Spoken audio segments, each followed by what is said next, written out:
this project here, this is what we finished just about the same time. It's a 120,000 square feet of a facility for a food processing facility.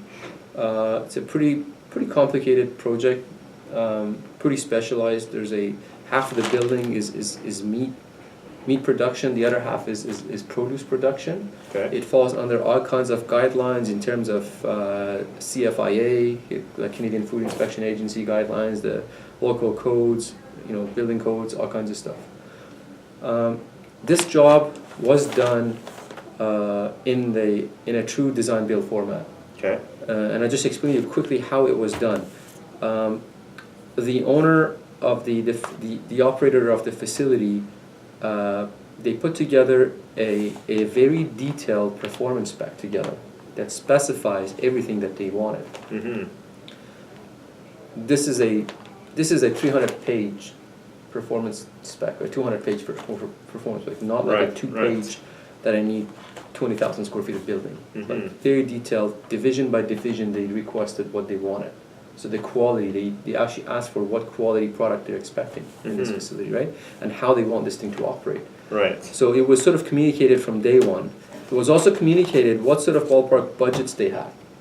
So the design builders, they know up front what they're aiming for, like what kind of system, because you can have like 50 different systems. It would cost you from $10 a square foot to $120 a square foot, right?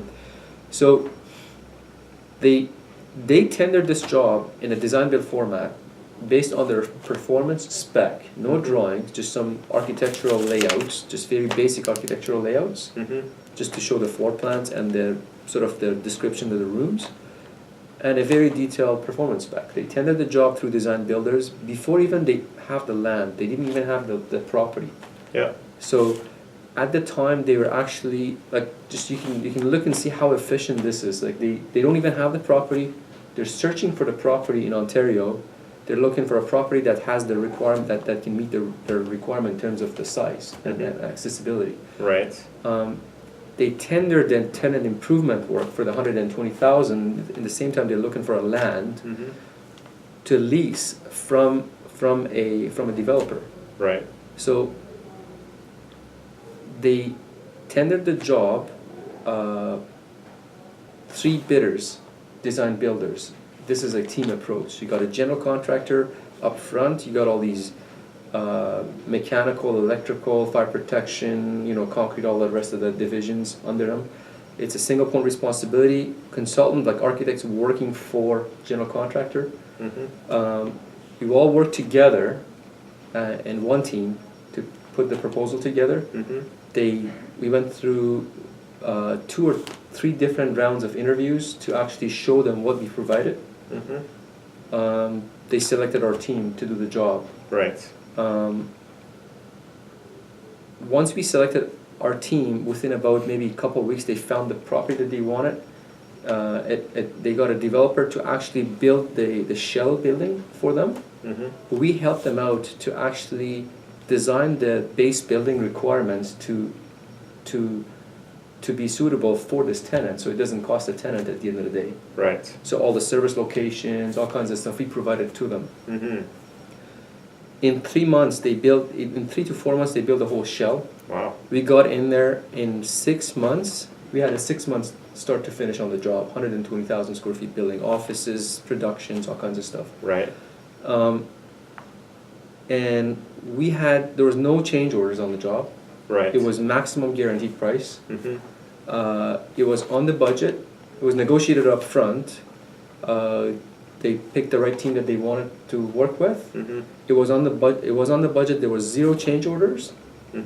There was no value engineering. Like what went on the drawing was the value engineering was done prior to that. Right. It wasn't like you do the drawings and then now we're gonna find out what it's gonna cost. Right. Right. What was on the drawing is what they asked for at the tender stage. Okay.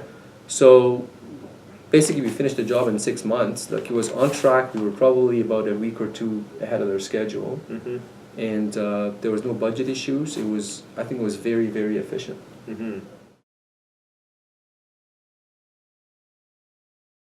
I think the way these guys did, I think that the winning point for these guys was that performance spec. Okay. That statement of requirements that they put together. Right. It wasn't just a 2-page statement of requirements. They must have spent a few dollars to hire an architect and a mechanical engineer to put together something that they want and they expect based on their previous experiences. But and then they left it open for the design builders to be creative and come up with solutions. Right. Not just stick to like one design, like because you can come up with multiple designs. You got 3 teams. These guys get creative. They come up with different solutions, and every solution is going to have a cost. Yeah. There's going to be benefits. There's going to be disadvantages for each one, and they left it open for these guys to present it to them. Okay. And they were basically they could choose what they wanted. Right. At the end of the day, once they picked the right team, there was a maximum guaranteed price. There was no risk for them. Yeah.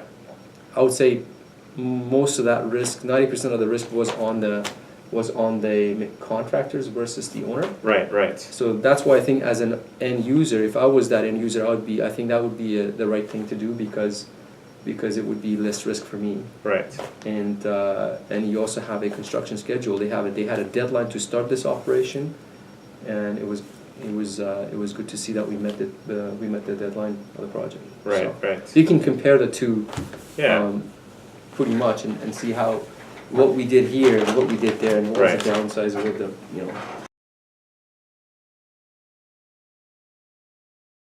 To address the quality issues with a design build project, the thing to do is to make sure that the owner's requirements are well understood in a performance spec, right? Exactly, yeah.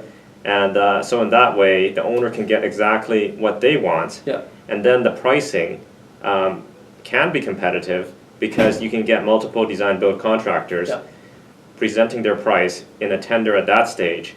And then all the risk is also, once the pricing is accepted, the risk is also minimized to the owner because all the scheduling risk, the cost risk, is then borne by the design build contractor. Yeah. Is that right? That's exactly right. So if you could assume like I deal with design build projects that they come out and they have it's literally it's one email. Their statement of requirements from the owner is an email. Right. I need a building this size. Mm-hmm. We need HVAC. Yeah. Like, how good is that? Right.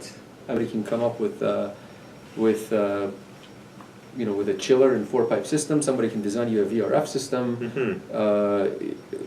Who knows which quality? Like, what quality do you want? Yeah. Like, in this scenario, yes, you can't say whoever's going to be cheaper is going to win the job because there is no requirement. Like, Right. it's just going to be based on price. Whoever is cheaper is going to get the job. I don't think that's the value. There's any value. I think that's, if you were going to go that way, I would say the conventional method would be a better fit for those kind of owners. Right. But with a little bit of investment, not much, just to develop that RFP document, or what you call it, the Statement of Requirements, SOR, or performance spec. Mm-hmm.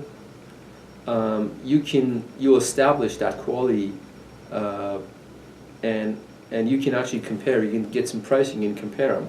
Right. So one of the misconceptions on design builds, like some people I talk to them, is they say, well, how do I know I can get fair prices? Yeah.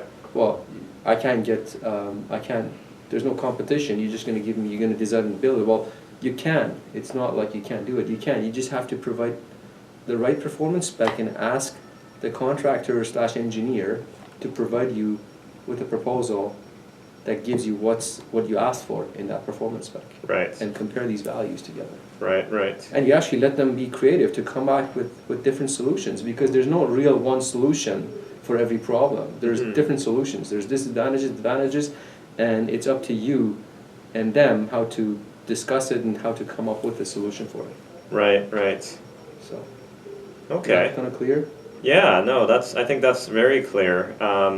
So instead of a low quality solution, it sounds like you can actually get the highest quality and at the same time maximize your value, because there's no, well, first of all, there's no, if the owner's requirements are specifically defined, then they know exactly, the contractor knows exactly what they're going to be providing. Exactly. And there won't be the danger where halfway down the job at the tender stage, they need to reprice everything, and you lose Exactly. both a lot of money because you never get full value back on cost savings Yeah. at tender, and you also save a lot of time by not having to redesign Exactly. what was originally shown in the drawings.